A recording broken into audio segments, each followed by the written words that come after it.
இயேசுவில் பிரியமுள்ள அன்பர்களே, மீண்டுமாய் இந்த காலை ஆராதனைக்கு உங்கள் அன்போடு வரவிருக்கிற ஆண்டவர் நல்லவர், நமக்கு நல்லதே நடக்கும். வல்லமையான இறைவன் நிறைவாய் ஆசீர்வதிக்கும்படியாய், குறிப்பாக இன்றைக்கு இறுதி ஆண்டவருடைய விழா, இயேசுவினுடைய தூய்மை மிகு இருதயத்தை நாம் கொண்டாடுகிற இந்த பெரு விழாவில் அவருக்கு நன்றி என்று சொல்லி, அப்பான காலை வேலையை தந்திருக்கிறீர்களே ஆண்டவரே, மீண்டுமாய் ஒரு நாளை கொடுத்திருக்கிறீர்களே, இறைவா நன்றி என்று சொல்லுங்க. காலை வேளையில் அப்பாவை துதிக்கிறேன், உம்மை ஆராதிக்கிறேன் என்று சொல்லுங்க. முழுமையாய் அர்ப்பணியுங்கள். குறிப்பாய் இன்றைக்கு வெள்ளிக்கிழமை யாருக்கெல்லாம் உடல் பலவீனங்கள் இருக்கிறதோ, உடல் உபாதைகள் இருக்கிறதோ, உடல் நோயினால் வருந்தி கொண்டிருக்கிறீர்களோ, இதோ ஆராதனை அன்பர்களே, இதோ விடுதலை, இதோ ஆண்டவர் வல்லமையான இருதய ஆண்டவர் நம்மை தொடுவாராக. நற்கருணை ஆண்டவருடைய வல்லமையை என் பிள்ளைகளை நீங்கள் பெற்றுக்கொள்வீர்களாக. ஆண்டவர் நிறைவாய் ஆசீர்வதிப்பார். ஆண்டவருடைய இதயம் தூய்மையான இதயம். ஆண்டவருடைய இதயம் நம்முடைய இதயம். அப்படின்னா என்ன அர்த்தம் என்றால், அந்த இதயம் நம்மை தேடிக்கொண்டே இருக்கிறது. எனவே அந்த இதயத்தை நாடி பயணிப்போம், வாழ்க்கை விசாலமாக இருக்கும்.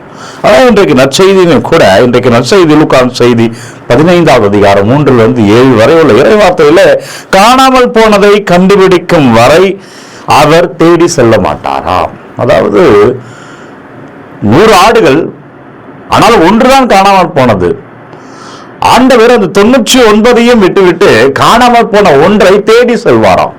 அது எப்படியாவது கண்டுபிடித்து விட்டு மகிழ்ச்சி கொள்வாராம்.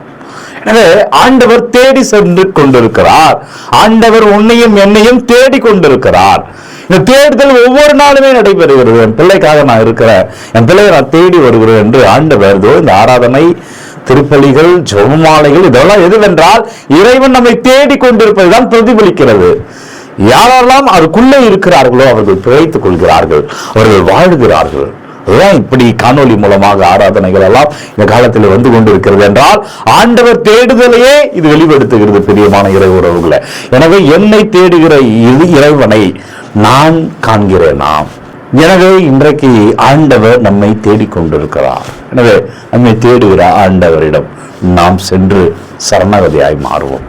அந்த ஆண்டவரை நாம் இறுக பிடித்துக் கொள்வோம், நாம் வாழலாம். பிரியமானவர்களே, ஒரு குழந்தை தொலைந்தது என்றால் தாய் எப்படி பதறி போவாளோ, நம்ம பள்ளிக்கு போகிற பொழுது நம் நேரமாக வீட்டுக்கு வரவில்லை என்றால் எப்படி வீட்டில் உள்ள பெற்றோர்கள் பதறி போவார்களோ, வேலைக்கு சென்றவர்கள் வெளியூரில் இருக்கிற பொழுது இடி மின்னல் மழை வருகிற போது எப்படி வீட்டில் இருப்பவர்கள் பதறுவார்களோ, நான் வேலைக்கு போயிருக்கிறார், என் பிள்ளை, என் வீட்டுக்காரர் வேலைக்கு போயிருக்கிறார், மனைவி வெளியில் போயிருக்கிறார், என்ன ஆகுமோ, எப்போ வருவாங்க தெரியல, ஒரு பதற்றம் இருக்கும் அல்லவா.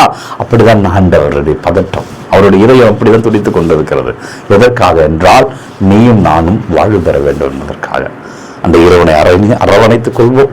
வாழ்க்கை ஆசீர்வாதமாக விசாலமாய் மாறும். அப்பா நன்றி, நல்லவரே நல்லவரே நன்றி அப்பா. அந்த இறுதி ஆண்டவருடைய விழாவில் வல்லமையான இறுதி ஆண்டவர் நம்மை அனைவரும் தொட்டு கொண்டிருக்கிறார். எங்கள் முழுமையாய் அர்ப்பணிக்கிறோம் ராஜா.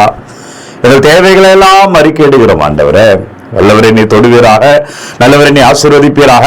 இந்த வெள்ளிக்கிழமை என்னவெல்லாம் பலவீனங்களோடு பிள்ளைகள் ஜெபிக்கிறார்கள், என்னவெல்லாம் வேண்டும் என்று கமெண்டில் அனுப்புறாங்களோ, என்னவெல்லாம் விண்ணப்பங்களை அனுப்பி கொண்டே இருக்கிறார்கள், ஒவ்வொன்றை அப்பா உங்கள் பதத்தில் வைக்கிறேன். ஆண்டவரை நீங்க தொடுவீராக அப்பா, நீர் ஆசீர்வதிப்பீராக.